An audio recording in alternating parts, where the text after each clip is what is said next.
Hola a todos mis compañeros de El Salvador, mi nombre es Giselle Mergel. Antes que nada, pues agradecer a la organización de Debate El Salvador por esta ronda de talleres con ponentes internacionales que nos están permitiendo acercarnos mucho más a través de estas plataformas. Hoy y en próximas clases nos vamos a dedicar a ver teoría de los discursos, tanto en discursos en general que quieran hacer para cualquier tipo de ocasión en el cual tengan que hablar en público, y luego nos vamos a dedicar en una siguiente clase a especificar cómo vamos a aplicar estas herramientas al debate parlamentario. Muy bien, antes de empezar me voy a presentar un poco. Soy licenciada en Estudios Políticos y Administrativos de la Universidad Central de Venezuela. Además, soy estudiante de la especialización de Derecho y Política Internacional en la Facultad de Ciencias Jurídicas y Políticas de la Universidad Central de Venezuela. Un poco largo. Mi experiencia dentro del debate nace en el año 2008, cuando empiezo a hacer debate o empiezo a hacer modelos de Naciones Unidas a nivel colegial.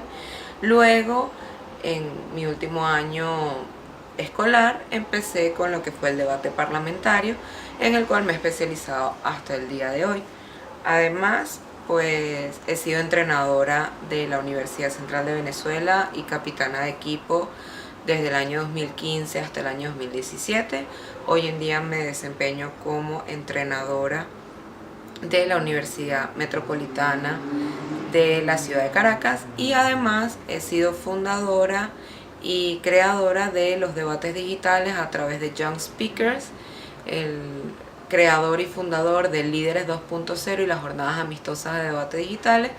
Luego, con la transformación de este a otro nombre, me empecé a dedicar como nueva fundadora de la organización Comunícate en Español.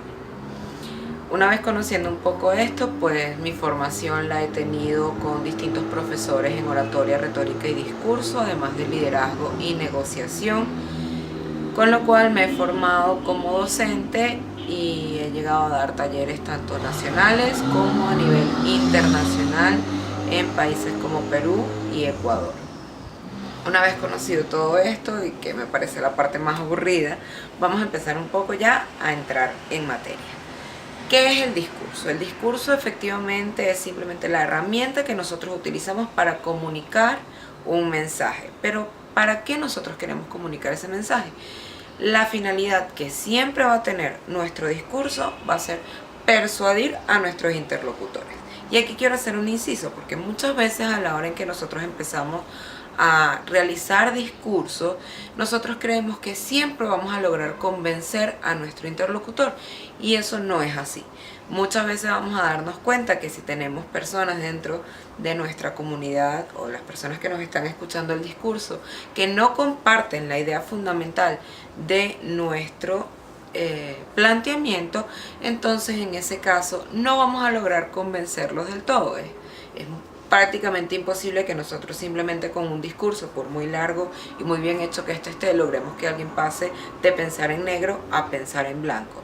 Pero sí, ¿qué queremos hacer nosotros? Persuadir, lograr que esa persona que piensa completamente en negro empiece a tomar en consideración los argumentos y las ideas que nosotros estamos empezando a dar sobre el blanco, para que al menos intente ver, criticar, justificar o aunque sea investigar sobre los temas del blanco, y así poder ir haciendo dar cuenta que nosotros podemos tener razón en lo que estamos diciendo. Entonces la finalidad va a ser que nuestra idea cale en el subconsciente de las personas, para que en ese momento empiecen a pensar y ellos mismos logren convencerse con nuestros mecanismos de persuasión.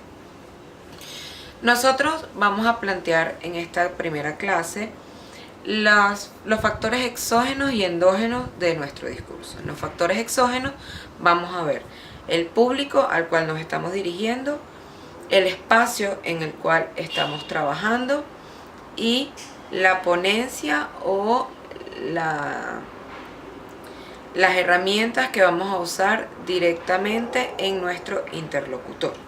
Y en los factores endógenos vamos a ver la forma de establecer nuestras ideas dentro del discurso, el orden que debe tener nuestro discurso y la durabilidad de nuestro discurso. Empezando entonces con los factores exógenos. Lo primero que tenemos que saber y tomar en cuenta es que nosotros nunca debemos dar un discurso completamente dado al azar. Siempre tenemos que tomar en cuenta y siempre tenemos que pedirle a esa persona que nos está permitiendo la oportunidad de dar nuestra idea algunos datos que a nosotros nos permitan entonces ver cuál va a ser el tipo de discurso que nosotros vamos a utilizar. En ese sentido, lo primero que tenemos que preguntarle a esa persona que nos está llamando es: hey, ¿cómo va a ser mi público? Y cómo no me refiero a si van a ser altos o bajos, sino vamos a tener siempre en cuenta tres cosas. La primera cosa que tenemos que tener en cuenta siempre es cuántas personas van a estar presentes a la hora de nosotros dar nuestro discurso. ¿Por qué? Porque nosotros tenemos que determinar si nuestro discurso va a tener o va a necesitar ser más emotivo o si por el contrario va a poder ser más teórico.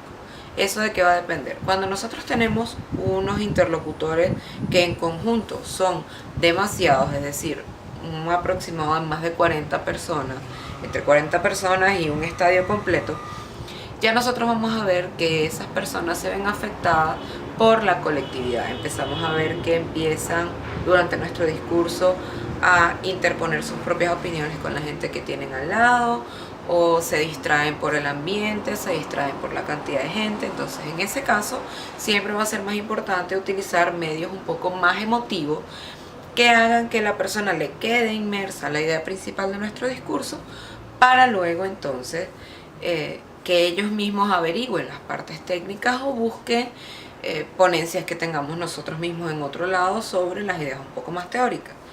Mientras que si nos dicen, no, mira, vas a tener que dar un discurso entre 5 personas y 40 personas, en ese entonces podemos usar discursos que sean mucho más teóricos, porque vamos a poder garantizar que la gente se sienta incluida dentro de nuestro discurso tan teórico.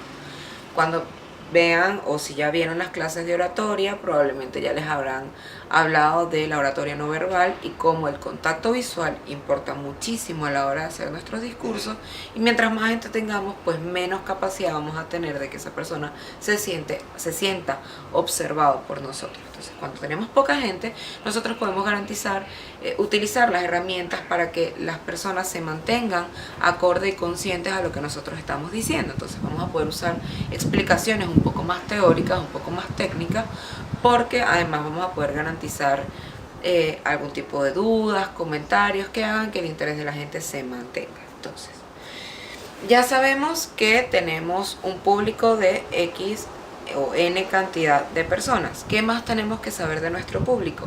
La edad. Siempre va a ser sumamente importante la edad de las personas en promedio a que nos estamos dirigiendo, porque nuestro mensaje va a tener que cambiar dependiendo a quién le estamos hablando. Nunca va a ser lo mismo la forma de explicarle el uso de drogas a un adulto entre 40 y 50 años que probablemente ya tenga unas concepciones previas y ya tenga un conocimiento previo con respecto al uso de drogas, que dar el mismo tema de discurso a niños entre 10 y 20 años o 10 y 18 años, que en su caso están buscando más aprender, que hay que usar un lenguaje con ellos específico para que puedan entender, y además no ser tan capcioso o tan operativo a la hora de hablar con unos niños, puesto que si no, no van a entender y podemos incluso causar el efecto contrario al que nosotros deseamos obtener. Una vez conocido todo esto, ya sabemos un poco de nuestro público. Por último, lo que necesitamos saber de nuestro público es además qué concepción tienen o qué posición suelen tener como conjunto con respecto al tema al que nosotros vamos a hablar. Por ejemplo, si nosotros vamos a dar, usando el mismo ejemplo, el uso de droga, no va a ser lo mismo, ni va a ser la misma receptividad la que tengan personas un poco más progresistas, que tengan ya un sentimiento de dosis mínima, etcétera, que por ejemplo a un grupo de personas que son religiosas altamente ortodoxas o que son personas muy conservadoras y que al final del día ya tienen preconcebido una visión negativa del tema que nosotros estamos hablando, que en este caso es el uso de drogas. Entonces nuestro discurso va a tener que ser, como les decía al principio, si tenemos el primer caso va a ser mucho más fácil, los argumentos van a poder ser incluso más profundos y más que causen shock a la realidad, porque son personas que son atenientes a nuestro tema, mientras que con las personas conservadoras vamos a tratar de tener que respetar un poco su posición y moldear nuestra forma de hablar a que no sea tan chocante con respecto a su posición inicial y que entonces estén abiertos a prestarle atención a un tema que probablemente les incomode. Entonces, una vez que ya le dieron todos estos datos con respecto a qué es lo que van a hablar, lo segundo que tenemos que tomar en cuenta entonces es el espacio en el cual nos vamos a estar dirigiendo. Esto va a tener probablemente que estar relacionado a la cantidad de gente de la que estamos hablando, pues. ¿Por qué necesitamos saber el espacio? Primero, por una cuestión con respecto a nuestro público. Si el espacio que vamos a estar inspira o no cierta actitud con respecto al público. Por ejemplo, si nosotros tenemos que dar un discurso en una plaza pública, el ambiente en el cual nos estamos manejando se presta un poco más al desorden, al gallinero, incluso a la crítica directa a nuestro autoridad, porque probablemente van a pensar que simplemente estamos dando un discurso ya, mientras que si nos estamos desempeñando dentro de un auditorio o dentro de un salón de clases, nuestro discurso también se va a ver influenciado porque el ambiente se da a que nuestro público tenga más respeto tanto por el aula como por nosotros como interlocutores. Y además tenemos que tener en consideración el espacio que nosotros vamos a manejar. Pues no va a ser lo mismo estar en una tarima donde probablemente tengamos micrófono en mano, o si vamos a estar en un espacio con un auditorio que tampoco vamos a tener donde posicionarnos, o si por diferencia vamos a poder tener un atril, una mesa, etcétera, que nos permite entonces manejar nuestro apoyo. Estas dos cosas van a ir entonces aunados a nuestro último factor exógeno, que es el tiempo y durabilidad de nuestro discurso. Cuánto tiempo nos está permitiendo la persona que nos está contactando para dar ese discurso para hablar frente a nuestros interlocutores. Pues ya vamos a saber que entonces vamos a tener que manejar distintas teorías, que es lo que vamos a ya después ver en factores exógenos. Aunque esto nuevamente viene muy ligado a la cantidad de personas. Probablemente un discurso con mucha cantidad de interlocutores vaya a tender a ser un discurso un poco más corto para mantener la concentración de esas personas y de ese público, mientras que si tenemos pocas personas en un espacio que probablemente vaya a generar un poco más de respeto, vamos a poder tender a dar un discurso un poco más largo con los tecnicismos y las teorías que ya hemos venido hablando. Entonces, una vez que ya sabemos todos estos factores exógenos, quiero empezar a decirles, antes de pasar a los factores endógenos de nuestro discurso, que nosotros vamos a trabajar con dos tipos de discurso. El primero, que es el discurso escrito, y el segundo, que es el discurso improvisado. Como ya les dije anteriormente, ningún discurso es completamente improvisado, pero ese es el nombre que lleva dentro de la teoría, ¿ok? El discurso escrito e improvisado lo vamos a trabajar luego de ver los factores endógenos con respecto a cómo debemos escribir o cuál va a ser nuestro material de apoyo para ambos tipos de discurso, y cuál es el tiempo de preparación y cuál es el mejor uso que podemos dar de cada una de estas dos herramientas dependiendo de la situación que tengamos con nosotros. Entonces, continuemos. Vamos a pasar con nuestros factores endógenos del discurso. Cuando nosotros planificamos un discurso, tenemos que tener en consideración que nunca nadie va a escuchar todo nuestro discurso, ¿ok? Entonces, para eso tenemos herramientas bien tácticas y estratégicas para poder hacer que la idea principal de nuestro discurso sí se quede y que entonces ese interlocutor se mantenga dentro de lo que nosotros le estamos diciendo, ¿ok?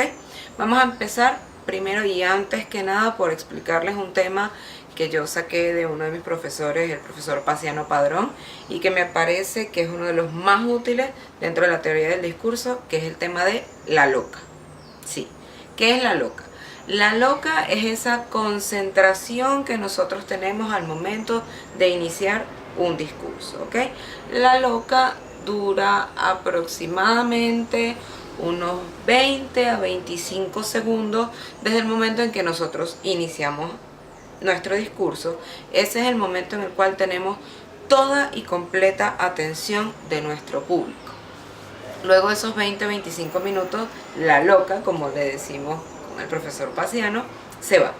¿Okay? Después de 20-25 segundos es que nosotros empezamos a ver que nuestros interlocutores pues miran al techo, o se desconcentran, o ven la hora, o se tocan las manos. En ese momento ya nosotros estamos perdiendo la concentración de nuestros interlocutores.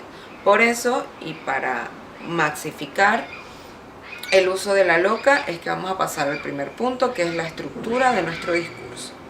La estructura de nuestro discurso se va a basar en tres cosas: el impacto inicial, el desarrollo del discurso y el impacto final.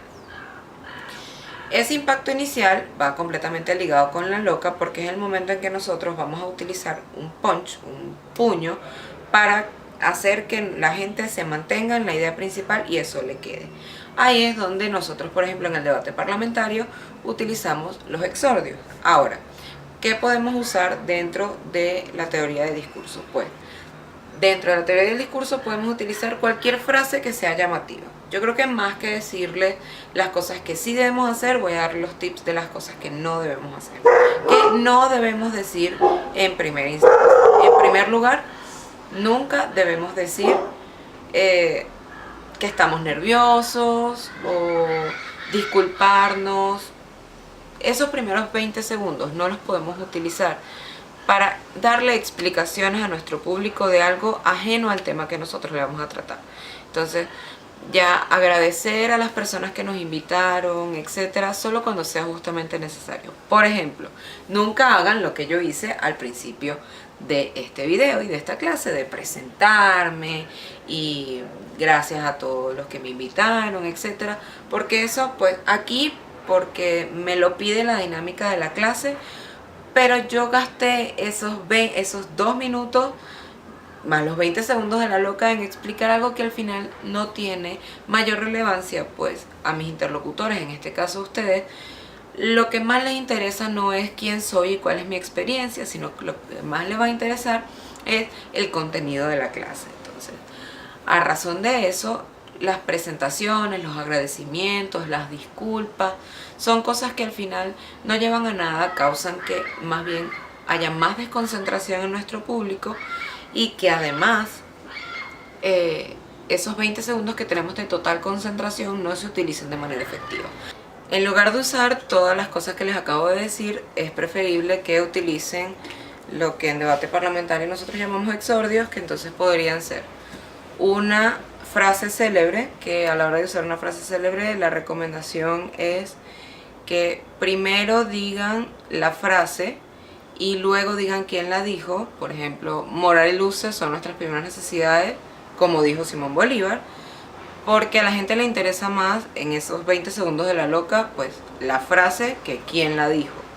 Entonces, pues con ese orden es más fácil que tengamos un verdadero impacto inicial. Si no, pueden utilizar algún tipo de historia que tenga que ver y que pueda motivar y causar emociones dentro de su público para que entonces sea mucho más efectivo el resto de su discurso. Por ejemplo, si van a hablar sobre la hambruna, pues usar algún tipo de historia que tengan sobre algún niño que haya sufrido de hambre o alguna persona que haya tenido algún tipo de padecimiento por hambre, que vaya a hacer que entonces se enciendan los sentimientos de su público y le presten más atención al resto de su discurso. Una recomendación que les hago es que de todas formas no esperen que la gente siempre esté pendiente de su discurso, pues siempre va a existir un desenfoque, pero con esos 20 segundos de impacto inicial lo que nosotros garantizamos es que entonces el mismo subconsciente de las personas haga que vuelvan a nuestro discurso. Ahora, el desarrollo de nuestro discurso se plantea por impacto inicial o primer golpe, desarrollo e impacto final. O sea, existe lo mismo de todo el discurso dentro del desarrollo. Este orden, lo que está más recomendado es que nosotros tengamos siempre 3 ideas como máximo para defender dentro de nuestro discurso. Si ya el discurso es muy largo, sí podemos tratar de tener un poco más de puntos, pero con 3 puntos que nosotros tengamos para enfatizar en las razones por las cuales nosotros estamos dando ese discurso o los argumentos, etcétera, va a ser suficiente. ¿Cuál es el orden que nosotros debemos mantener? El primer argumento, punto, razón que nosotros vamos a tomar debe ser el segundo más importante, ¿ok? ¿Cómo hacemos esto? Lo primero que vamos a hacer es tomar los 3 puntos focales que nosotros queremos tener con respecto a nuestro tema, ¿sí? De esos 3 vamos a escoger cuál nosotros pensamos que es el más impactante e importante, cuál es el segundo y cuál es el tercero. El primero que vamos a decir es el segundo más importante. ¿Por qué? Porque todavía tenemos la atención de nuestro público, ¿ok?